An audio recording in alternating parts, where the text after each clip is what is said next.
Bu yol sənin, bu yol mənim. Gəl belə ömür sürək. Gəl yummayaq bəxtimizin ağzını. Ömrümüzün də sözünü kəsməyək danışdığı yerdə. Peyğəmbərlik nə sənə yaraşır, nə mənə. İstəsək də əlimizdən gəlməz bu Allahsız dünyada. Qoy yol çəksin gözlərimiz, nəfəsimiz boğazımızdan çıxana qədər. Qoy min yerə yosunlar doğulub dünyaya gəlməyimizi, ancaq hələ ki qapımızın ağzında yəhərlənməyib bizi o dünyaya aparacaq atlar.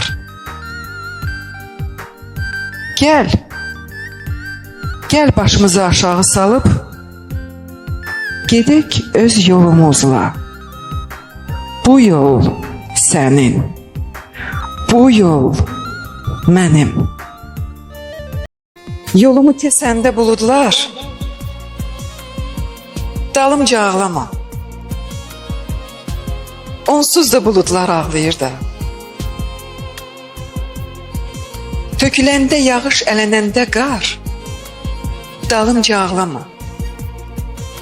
Yağış, qar ağlayır onsuz da. Boylanıb pəncərə şüşələrindən dalımca ağlama. Şüşələr ağlayır da onsuz da. Keçəndə payız meşələrindən dalımca ağlama. Meşələr ağlayır da onsuz da. Dalımca ağlama. Belə gec görüşüb tez ayrılanda dalımca ağlama. Dalımca ağlama. Ürək ayrılmırsa biz ayrılanda. Ağlama. Ağlama da. Bəlkə də dünyada mən yoxam artıq. Qarışıb payıza uçub getmişəm. Sahipsiz adım da ortada qalan. Özümsə xəlvətcə köçüb getmişəm. Bəlkə sən atda adam da yaşamır. Özündən yadigar qoyub bu səsi. Verdiyi əzabı unutturmağa 5-10 söz eşidim sevgi əvəzi. Bəlkə də bu elə bir aldanışdır. Bəlkə gördüyüm də yuxudur elə.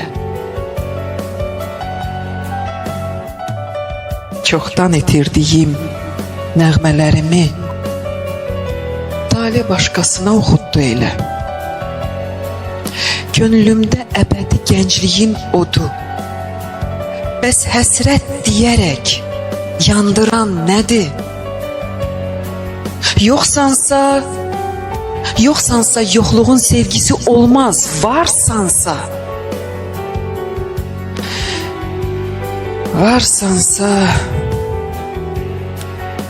bəs yolu bağlayan nədir?